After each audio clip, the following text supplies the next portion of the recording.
just bear with us here. Clearly we have some moving parts that we're addressing. We appreciate it. Good afternoon. Appreciate the patience, and maybe that's a really good place to start here this afternoon, is talking a little bit about that. Government, law enforcement, media, we don't always see eye to eye. Things don't always reconcile. But I could tell you firsthand from the people I've spoken with in my circles in a lot of agencies here in town, the relationship, the work by the media, the patience from the media has been nothing short of exceptional. It's encouraging to see when things go so horribly wrong, and it's the worst of times. It brings out some of the best in people, and that's what we've seen here with the media. You've been tremendous at amplifying messaging to tamp down a lot of misinformation, and we all know how misinformation can really start to take root and become the story. So I wanted to start there today and just express our heartfelt thanks to everyone in the room. And we continue to urge you to be patient. There's still some things that we just don't have answers for, and we will as things develop, but this is a process. It's going to be a painstakingly thorough process, and that's what we're here to talk about this afternoon. Just to give you a little bit of run of show of what we're going to be discussing this afternoon, I've got with me the mayor of Charlotte, Vi Lyles. She's going to kick it off in just a couple of moments to talk about how the community's really come together and done things in what a lot of us call here in town the Charlotte way. For those of you who don't know me, I'm Rob Tafano. I'm with the city of Charlotte.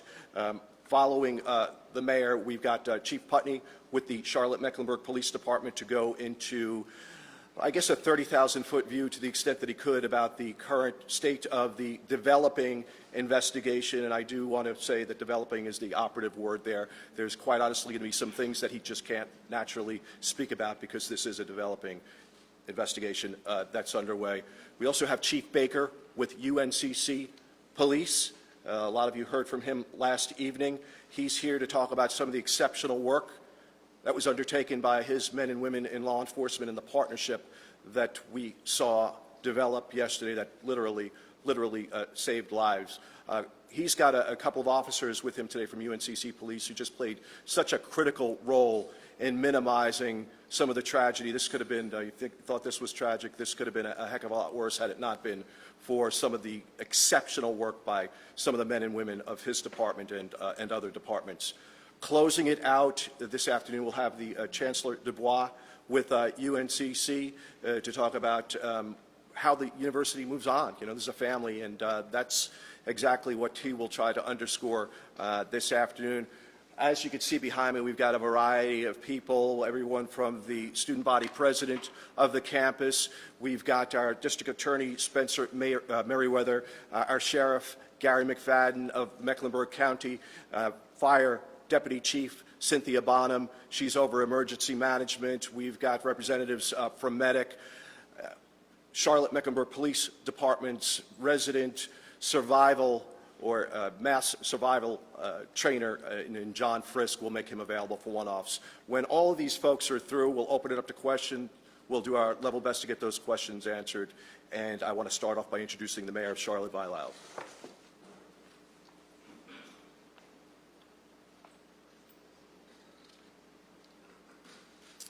Good afternoon.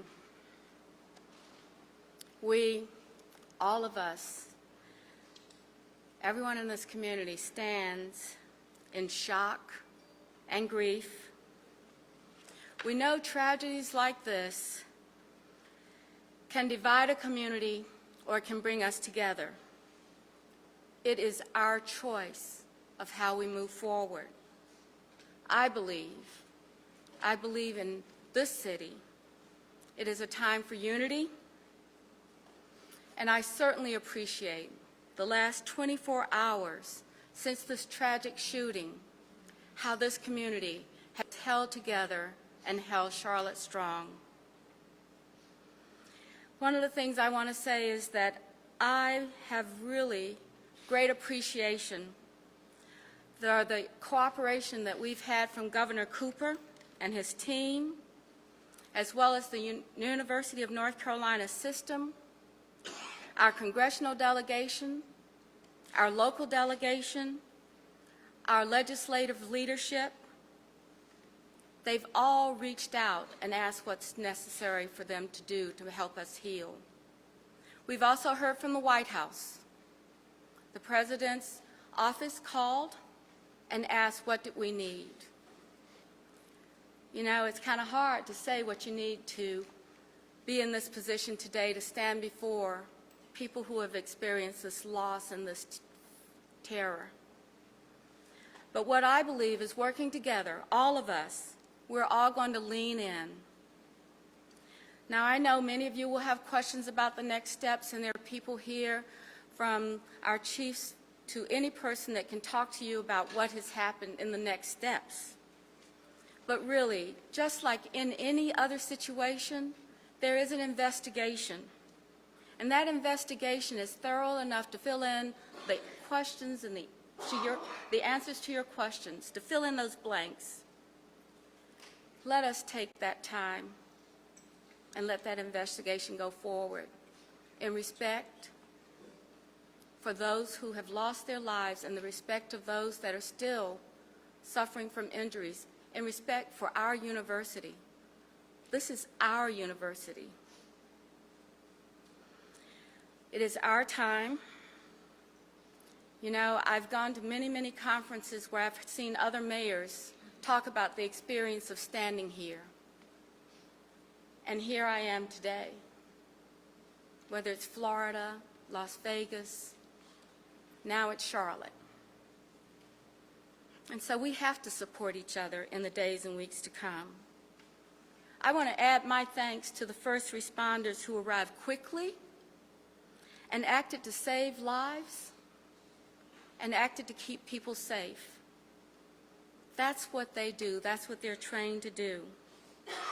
So I want you to know, on behalf of the mayor and the city council and every locally elected official in this county, we know who we are, and we know our values, and we need to stand for them.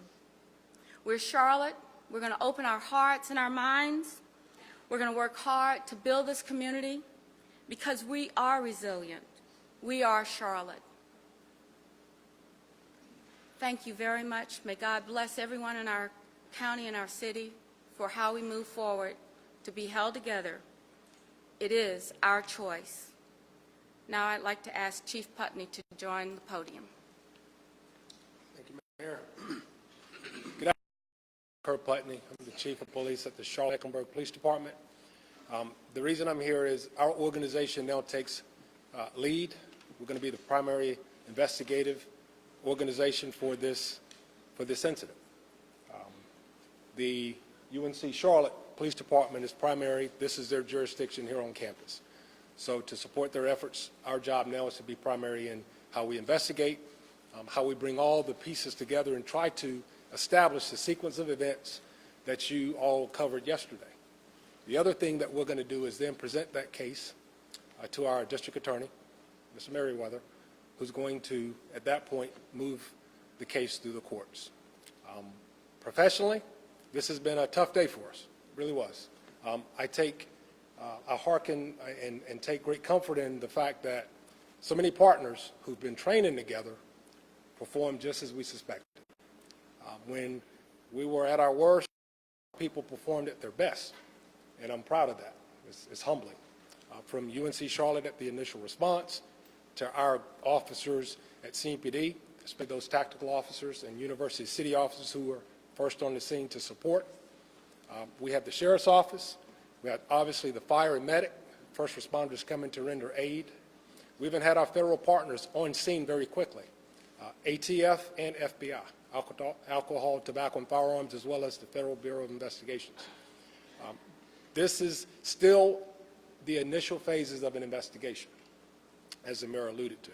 It's going to take us some time to really figure out all of that happened, and more importantly, the why, which leads me to the personal.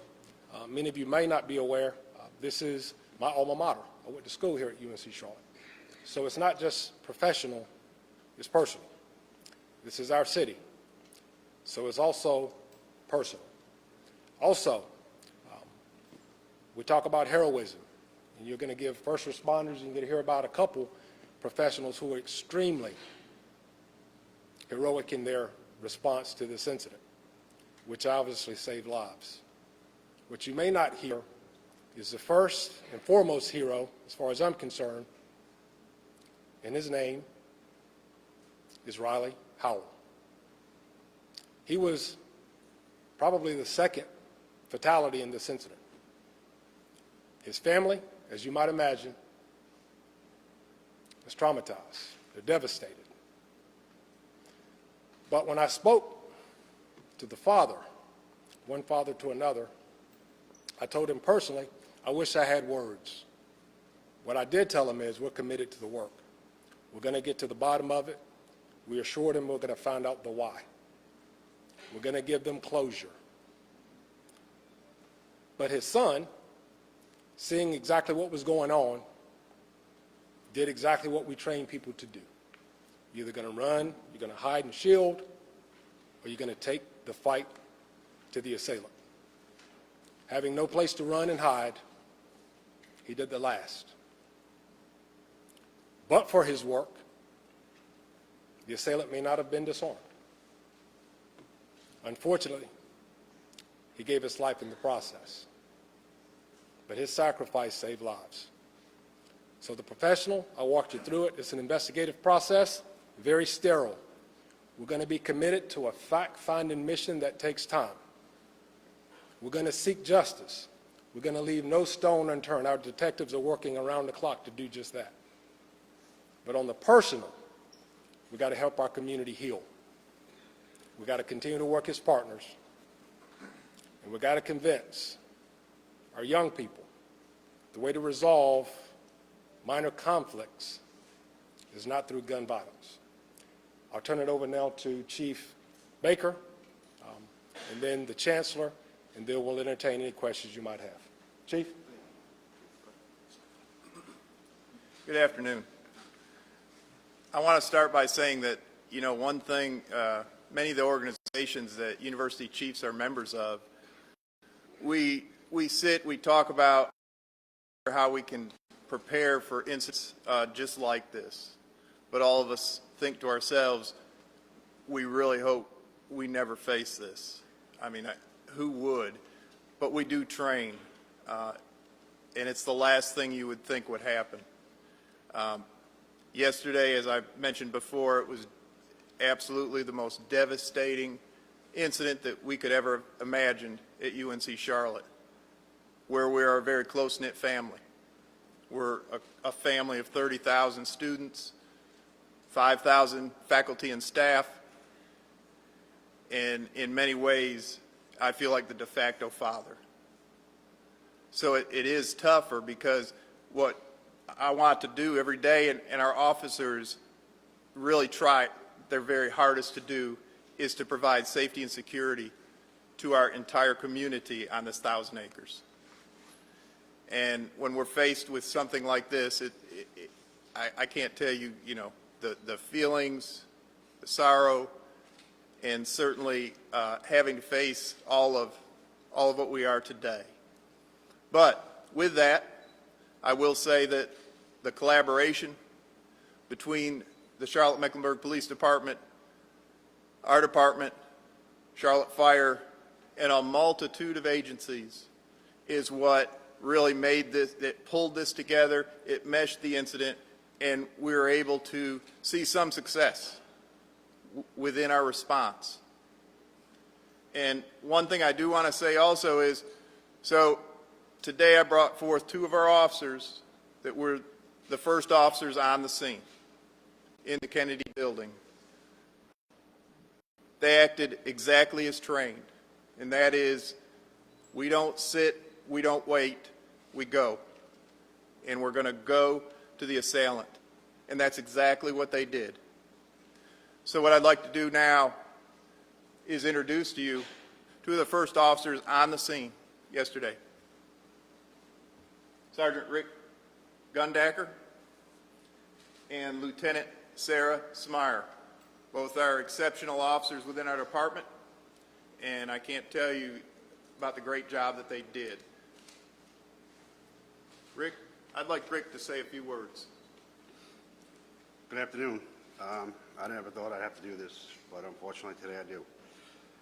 I would just like to reiterate what Chief Baker said, and the main point for law enforcement of this incident is that the training that we've been through. I've been preparing for this for over 20 years. In my mind, I'm trying to get officers to prepare for it in their minds, what they would do. I'm very pleased to say I'm proud of myself and all the officers that responded to this scene. I was the first one in there. The actions I took in there, I'm not going to get into great detail what I did, but when I turned around, Lieutenant Smyer was there. Numerous other officers were there inside the building to help our kids. So the training pays off, and that's why we do it. And I feel this community is a lot safer for that. Thank you. Thank you, sir. Gundecker. So with that, I'm going to turn it now over, the podium over to Chancellor Phil Dubois. Good afternoon. Let me echo my thanks for all the first responders, including our own folks who acted so bravely. It was obviously a team effort. This is still very raw for us, and we're working our way through in our community. I also want to acknowledge that from across the country, I've heard from literally dozens, if not hundreds, of university presidents who've offered their support for our institution. Some of them have gone through incidents like this. Many just hope they never will. And they've been tremendous in reaching out to me personally. And let me thank you, the media. As I said, this is still pretty raw, pretty emotional, and I appreciate your sensitivity and your expressions of concern for our campus. Let me give you some just easy logistics about how we're moving forward. We will go back to normal operating status at midnight. And what that means at a practical level is that employees will report for work in the morning, and we'll have operations as we would on any given day. Exams will remain canceled through Sunday. You will recall that yesterday was the last day of class, so there is no class for the rest of the week anyway. Friday would have been a reading day. We are simply not going to have exams.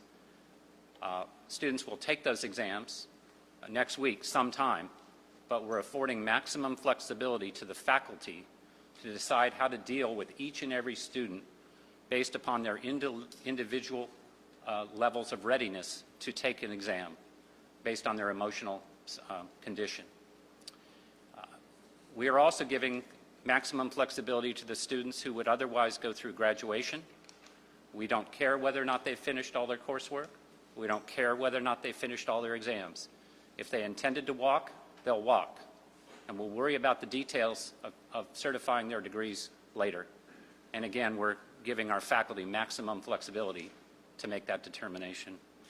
There will be some kind of announcement today coming out of the provost's office that gives the faculty specific guidance on how to proceed. Commencement will go on as scheduled. That means that Thursday at 4 o'clock we'll have the doctoral hooding ceremony. Friday at 1 o'clock we'll have the first of 3 ceremonies for undergraduate and master's students. And then Saturday we have 2 ceremonies at 10 and 3 o'clock. Those will go on as scheduled. One of the people receiving their degree this week is Emily Haupt, one of the victims and one of the injured. And we're delighted she'll be there to go across the stage. I had an occasion this morning to visit the hospital downtown and visited with 3 of our injured students, Drew Pescaro, Emily, and Rami Aldamadhan. I apologize for my pronunciation. He's our Saudi Arabian student who is a freshman here. I did not get a chance to talk to Sean DeHart. He had also been released yesterday. I had a chance to visit with the 3 families and the students. They're all doing okay. And I expect that the hospital will have announcements about their status as they are released. I've reached out to the families of our the two students we lost, Reed Paulier and Riley Howell, but I have not yet received a phone call in return, and I think you could imagine those families are traumatized and they don't need to talk to me right away. But what I will say to them, if I get a chance to talk to them, is that we are available 24/7 to support their recovery. We will also, for our community, have a vigil tonight being organized by our students at 6 o'clock in Halton Arena. We have also done some things that are, we think, important for community building and community rebuilding. We, of course, have had counselors available all day, both on and off campus. We opened up our student union and our library. Even though the university was technically closed, we thought that those were important places where students might want to gather with faculty and staff to share their feelings about yesterday's events. And as I mentioned, tomorrow we go back on normal operating status, and those buildings will be open as they usually are.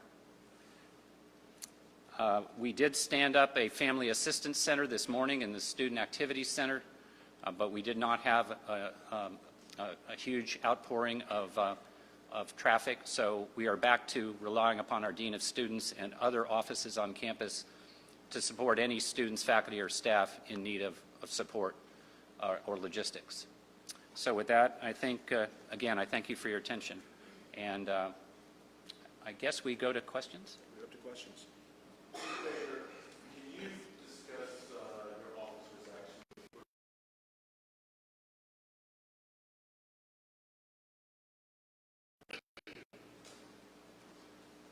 So a lot of those specifics are critical this time, but I can assure you that Sergeant Gundacker, when he got in there, he is a man of action, and he knew exactly what he needed to do.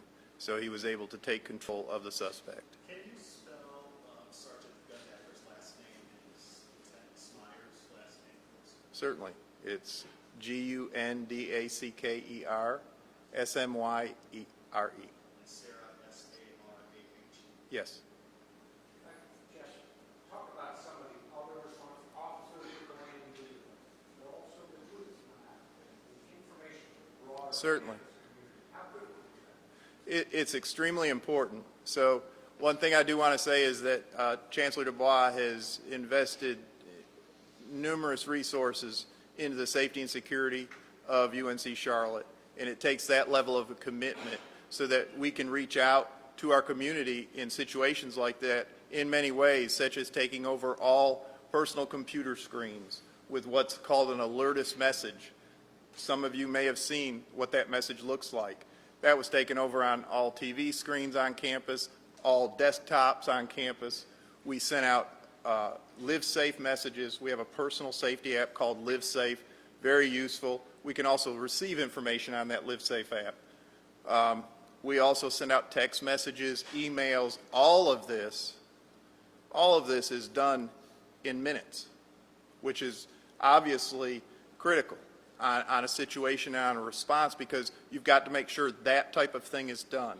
We have an emergency management team that was also very active in assisting in the same way. So, numerous modals to get that information out, to make sure people are aware and people knew. And, to shelter in place.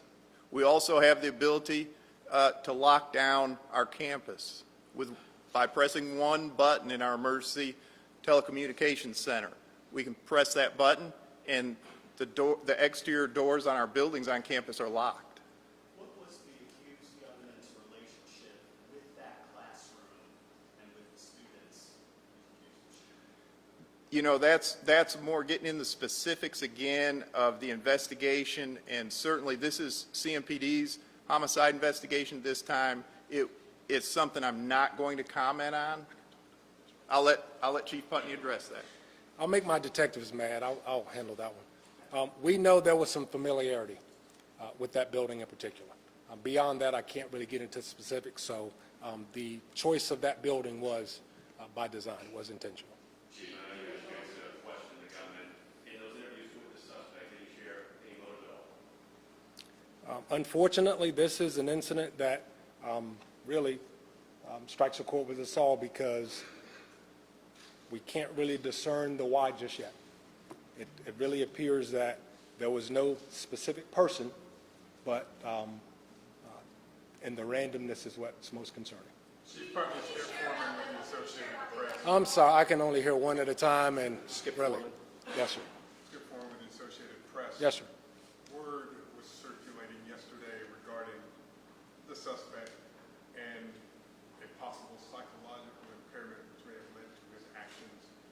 Has anyone in the early stages of the investigation been able to determine if there was any sort of impairment that may have affected his behavior leading up to the shooting? Best way I can answer that is not to my knowledge, and if we did, that is not something we would discuss openly. That would be a part of the investigation too, and that would be considered way down the road, well beyond my role in this. Yes? What can you share about the gun involved? Did he purchase this weapon? Was it purchased legally? Where was it purchased? What do you know about it? At this point, all I know is the weapon was purchased. It was a handgun, and it was purchased legally. By him? Legally, yes. Did the suspect withdraw from that class where the shooting took place? Again, I don't know that specifically, and again, those are things that will come out later in the investigation. I'm not privy to that just yet. Yes, sir. Can you talk a little more about Riley's heroic actions, a little more detail about that, what he did? Yes, and again, I got to be careful. I promised the father I wouldn't give too much detail, but ultimately what he did is what I talked about. You hide, you run, you shelter in place, you fight. And the last one is, if the other options aren't there, you fight. And he's an athletically built young man, and he took the fight to the assailant, and he unfortunately had to give his life to do so, but he saved lives doing so. So yes, sir, I'm going to finish. So what he did was he took the assailant off his feet, and then the heroes that we have here were able to apprehend from there. He tackled him. Can we say that he tackled him? Is that fair? That would be an understatement, but that would be appropriate.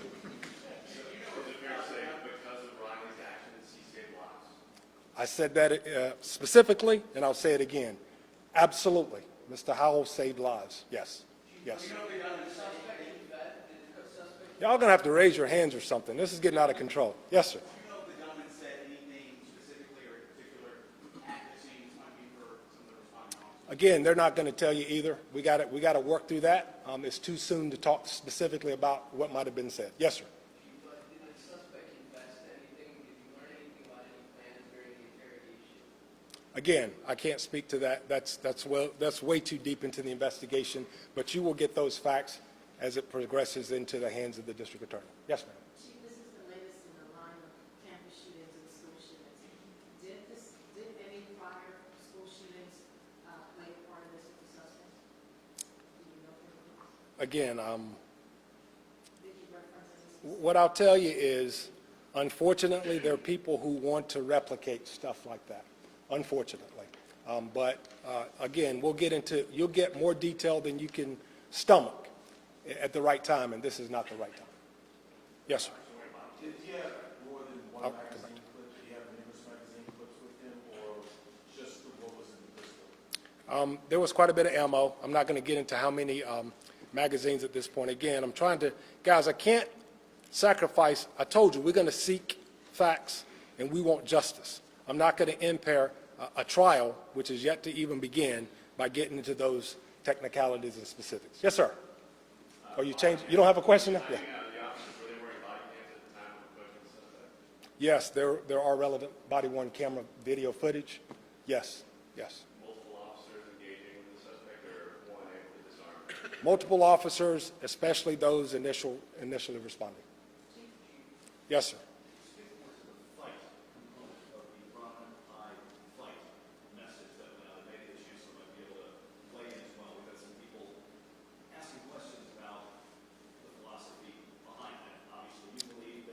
Yes, sir. Indeed, I do. Okay? The short answer is this. Research has been done that show, and again, if you want to close your eyes, hold your breath, and pray, most likely you're going to die. So what we're telling you is, we want you to do that. But that is after if you have nowhere to hide safely, you take the fight to the person. Take the fight out of the person. And that's how you save lives. The suspect lives right practically on the light rail. Can you confirm that he took the light rail to campus All I know is he was armed on campus. All the other details we're working through. Mode of transportation, everything else will be a part of the investigation that's disclosed at a later time. Yes, sir. Not going into details, during the course of the investigation, have you discovered anything, generally speaking, that would have been warning signs about it, that this was going to come during search warrants or anything like that? Absolutely not. That's most troubling. No. Correct. No. From the moment the shots first rang out that he was apprehended, I'm trying to understand the timeline, how many minutes transpired? One more time. How many minutes transpired from the, I guess, the moment the initial shots were reported to when he was taken into custody?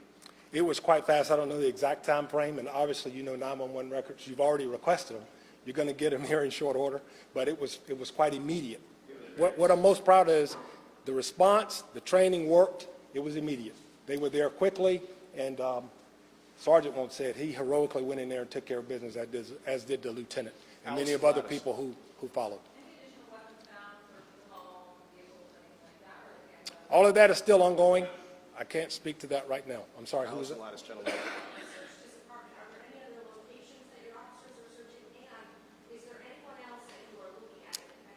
There is absolutely no one else we're looking at. We think we're very confident we have exactly the people involved, the person involved. There are no others that we're seeking based on all the evidence that we've gotten so far. I'm not going to speak to that. We're going to keep going. As I said, we're going to find every available fact, and as those come up, we're going to follow those to other locations if necessary. Right now, I'm not aware of any additional. Yes, sir. And we'll come back to you, ma'am. Chief Putney and to Chief Baker, can we get a general description of Kennedy, what the building was like, what the setting was like? We don't need to know necessarily what happened, but was it a big classroom, small classroom, auditorium setting? It's a medium-sized building. It has 3 floors. You know, it's certainly not one of our larger buildings. It's mixed with what we teach in that building and who is housed in that building. Yes. That he was a former student, the suspect. Yes. Can you share any information about his time enrolled here and why he was no longer a student, or if there were any troubles academically that he may have had? Those are all issues that we're working through at this time, and certainly, as Chief Putney has said, you know, we're going to be sure that we release more details as we gather them, and certainly, you know, we have to work in conjunction with the DA's office and with Spencer Merriweather on that. You know, we don't want to release information that could ever jeopardize a case, and so we've got to be very careful with that. But it is fair to refer to him as a former student. Yes. Chief, Yes. There have been more officers on campus because of the concerts. Yes. To what degree? So we had a concert planned for the football stadium, and we had approximately 14 extra officers, UNC Charlotte officers, on campus at the time of the incident, and half of those officers were in fact deployed to the football stadium. Another group was standing by. We were leaving our police department and responded over to the Kennedy building immediately.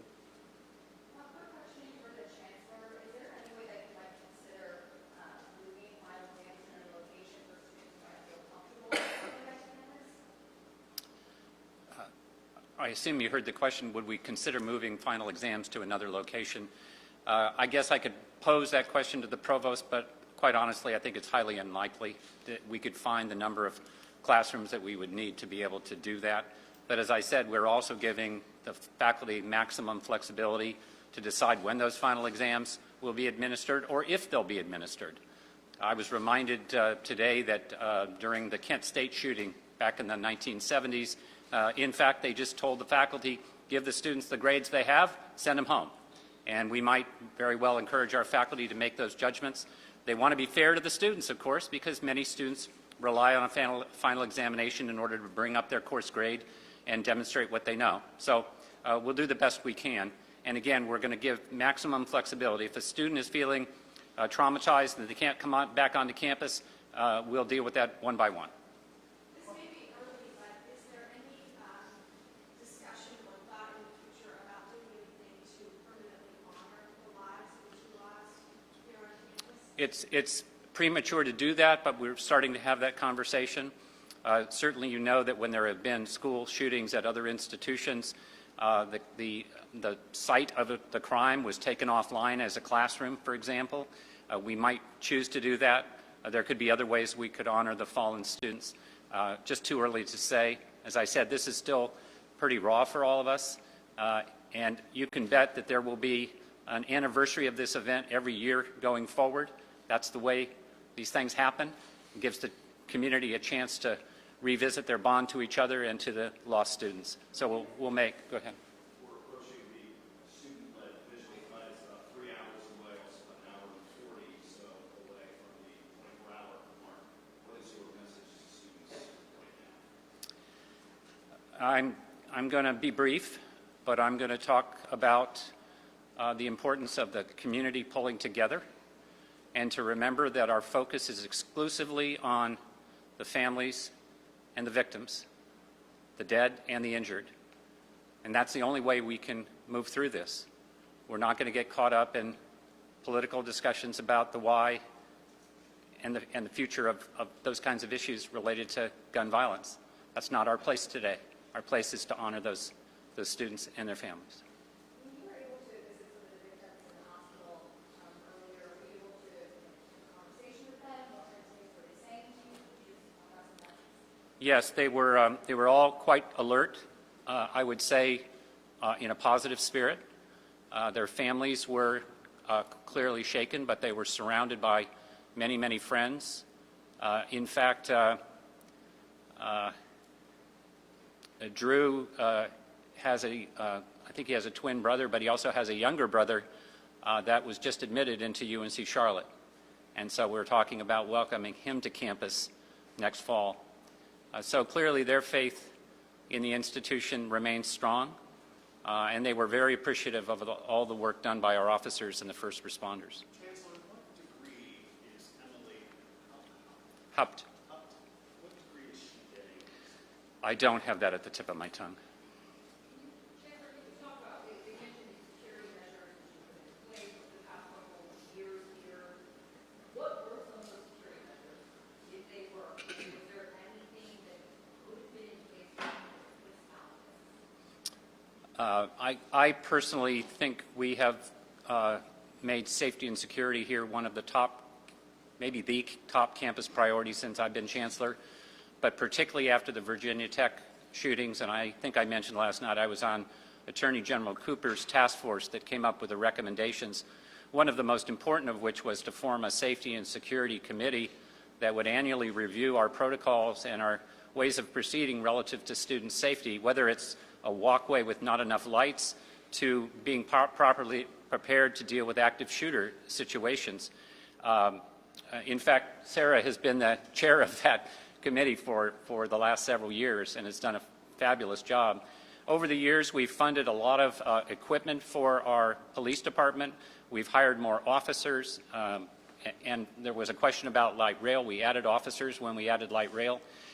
We've had, I think they've had the best equipment. They've had an emergency response center, which we use at mass events like football games.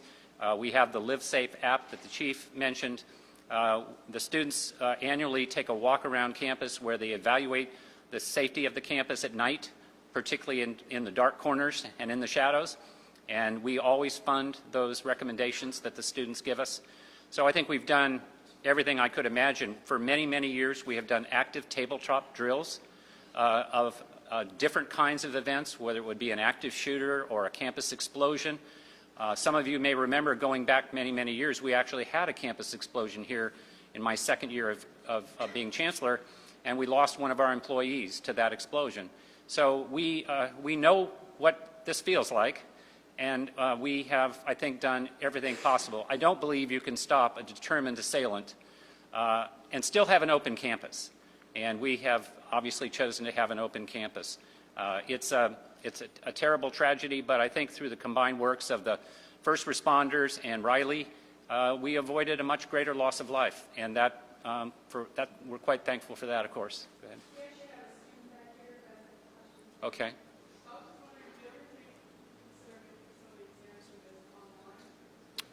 I'm sorry, say a little louder.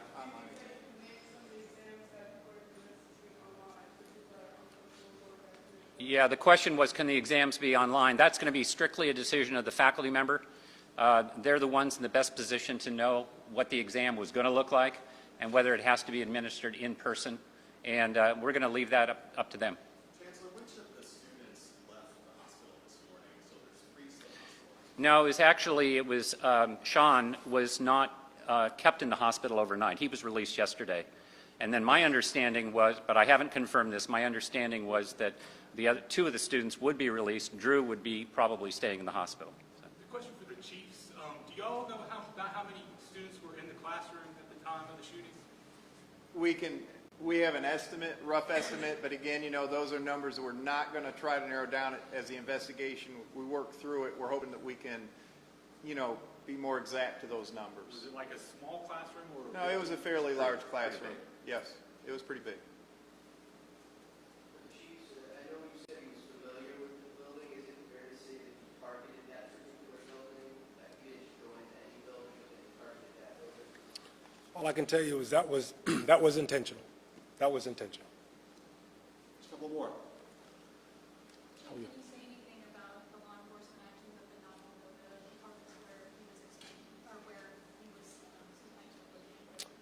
Oh, yes. Well, it's kind of connected to the question in the back. We are following any lead we get, and if we have any reason to believe that he lived at a certain place or associated with people at a certain place, we're going to follow those leads, and that was the case. It was a lead that we got and we followed up on.